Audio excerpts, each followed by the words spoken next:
صدقوا اكتشفنا ان الفنانين بيقولوا نكت واحنا ما كناش نعرف. مش مصدقيني؟ طب تعالوا شوفوا بقى الزعيم عادل امام وهو بيقول نكته بيقولها ازاي. اه واحد صياد اسوده راح عشان الغابه يصطاد اسد. الاسد جاي له، راح مطلع البندقيه، راح بينشل عليه. الرصاصه ما جاتش في الاسد.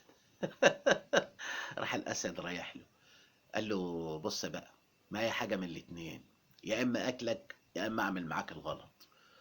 راح الصياد قال له ليه؟ وعلى ايه؟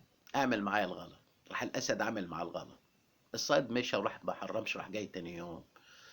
راح الاسد، نفس الاسد جاي له، راح منشل عليه، راح تقول له الرصاصه فلته. راح الاسد رايح له، قال له بص بقى، ما هي حاجه من الاتنين، يا اما اكلك يا اما اعمل معاك الغلط. فراح الصياد بصت له قال له على ايه؟ اعمل معايا الغلط. وراح اخد بعضه وماشي. ما حرمش برضه الصياد، راح له تالت يوم، راح منشل على الاسد، نفس الاسد، الرصاصه فلتت.